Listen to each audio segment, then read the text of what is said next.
So I went to this video. If you are going to BMT, preparing for BMT, if you're preparing for a PT test for the Air Force, um, I ran my mile and a half yesterday on my own.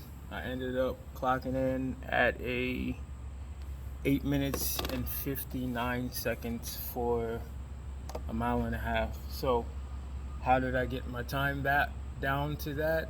Um, So basically, I want to explain some concepts, go through some concepts, and then some things that you can implement into your running.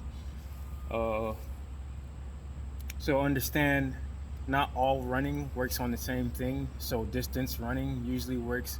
It builds your cardio to a certain extent, but it more so builds your leg endurance, builds your leg power, and then short distance like sprints builds your cardio endurance, so your lung capacity. Uh, so when I was training for my PT test, when I was training for BMT, when I was training for my PT test now, I always had basically the same routine, which is basically mixing it up between 400-meter sprints. Usually I give myself a time to meet. My time might be different than yours. I gave myself less than a minute and 16, and if you come up with the math, it's a pretty fast mile and a half. So if you broke each 400 down to a certain time and you did 6 of those, you will get the time. Though you cannot run the same time for each, like your legs get tired and stuff.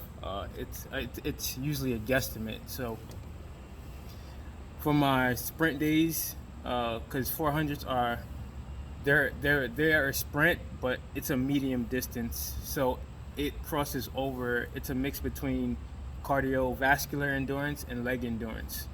Now, to work on my leg endurance, not only did I do the 400s, I also did running for 30 minutes straight, and I gradually increased that. So I would run for 30 minutes straight, nonstop.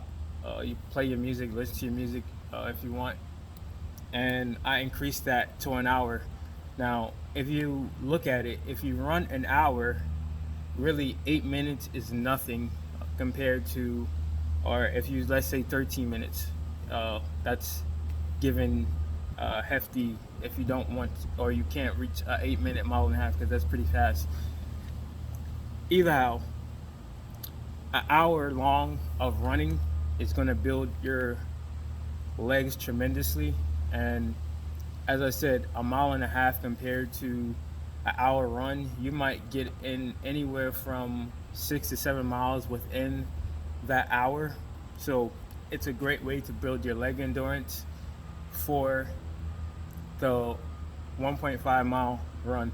Another thing I did was sprint in the straightaways. Helps you tremendously with your cardiovascular. It helps you with your breathing. It helps you with your ability to relax and run fast.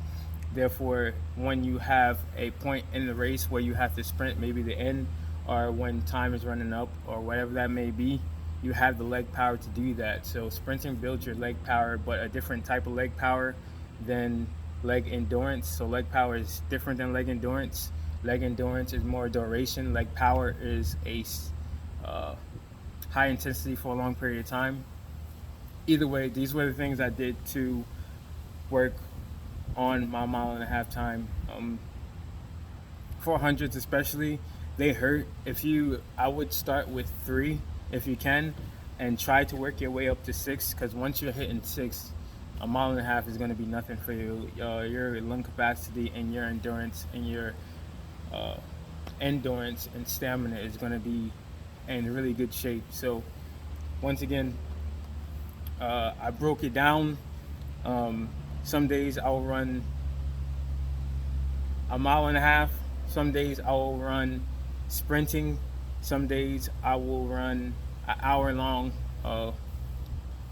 In between that, I was using weight vests to try to have a heavier weight, like walking for an hour with a weight vest. My weight vest was 30 pounds, which is pretty heavy. You can go higher or lower. But if you're training at a high weight, your body's going to be used to moving with extra weight. Therefore, by default, you're going to be able to move quicker when you get rid of that 30 pounds. That's why I did that. I also did resistance training.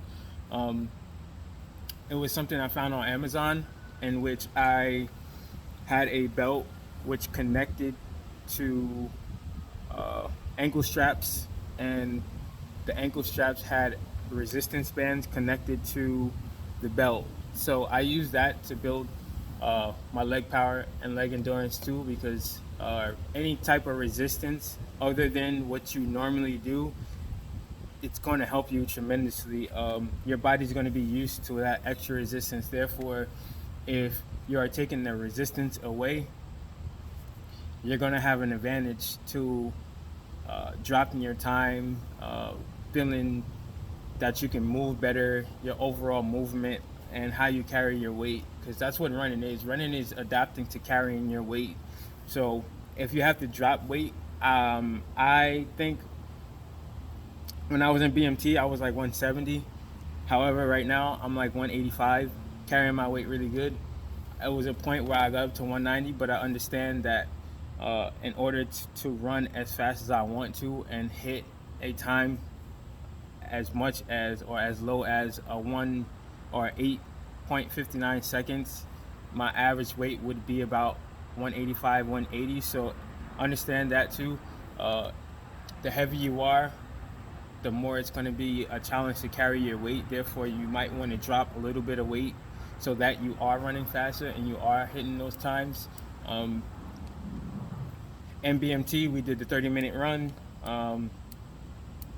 I honestly overtrained. I over prepared myself, which is good because that's my standard. But in BMT, you have your cardio days, you have your strength days. That consists of certain routines in which you're doing just repetitions of different exercises, and then you have your days where you're just running 30 minutes straight. Therefore, I do encourage you to start running now and start building that stamina for that challenge, whether you're doing it in BMT or you're preparing for your PT test. So that's just the video I want to do. That's a bit of truth.